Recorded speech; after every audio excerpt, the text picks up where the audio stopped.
तो hello students, आज हम टू स्टोरीज अबाउट फ्लाइंग से सेकंड पार्ट पढ़ने जा रहे हैं, the black aeroplane. Believe me, first part से ज़्यादा इंटरेस्टिंग सेकंड पार्ट है इसमें।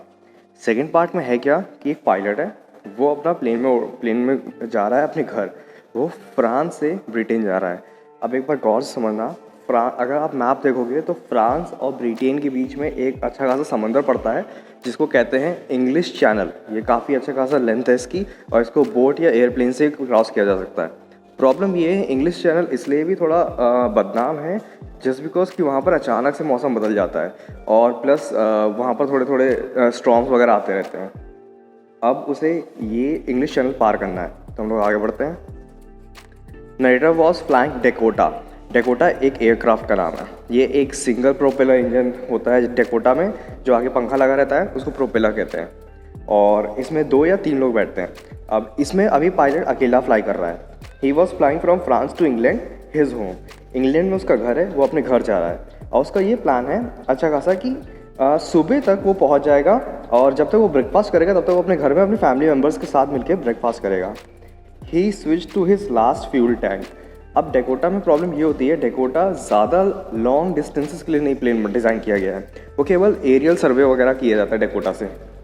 अब वो फाइनली जब वो फ्रांस से वहाँ पर जा रहा है इंग्लैंड, तो अब उसके पास 2 ही फ्यूल टैंक होते हैं डेकोटा में। इनके प्लेन में वैसे हो सकते हैं 3 भी हो सकते हैं, और ख़ास बात ये प्लेन की विंग्स में भी फ्यूल भरा जाता है।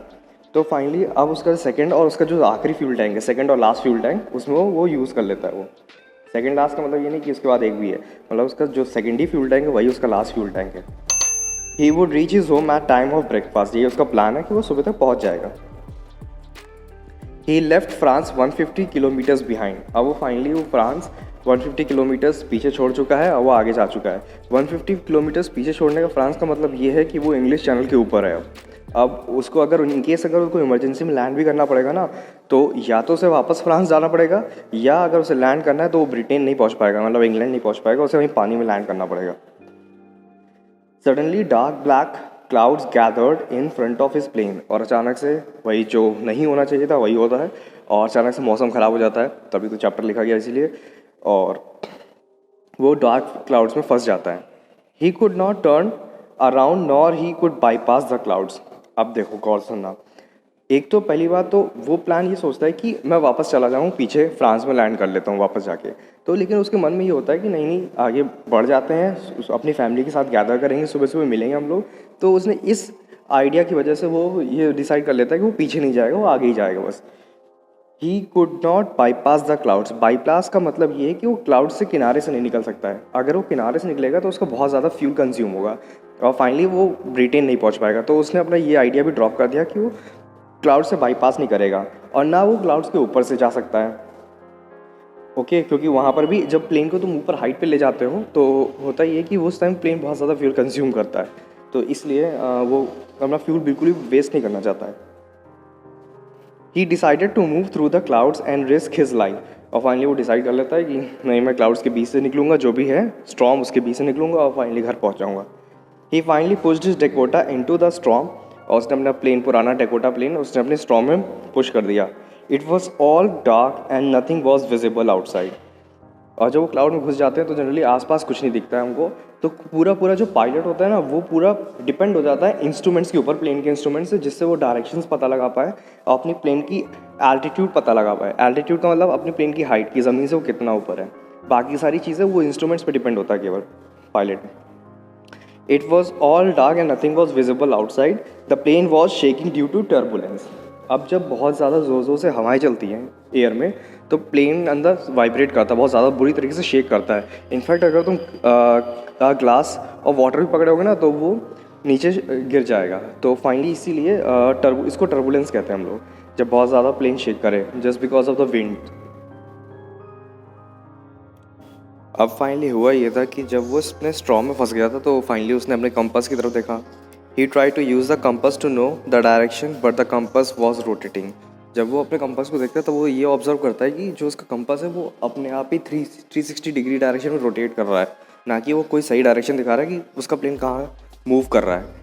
And finally other instruments also became dead. और फिर वो बाकी इंस्ट्रूमेंट्स चेक करने की सोच देखता है कि ऐसा तो नहीं कि केवल कंपास खराब हो, बाकी इंस्ट्रूमेंट चल रहे हो, तो बाकी और इंस्ट्रूमेंट की जब हेल्प लेने की कोशिश करता है तब उसे पता चलता है कि बाकी इंस्ट्रूमेंट्स भी डेड हो चुके हैं.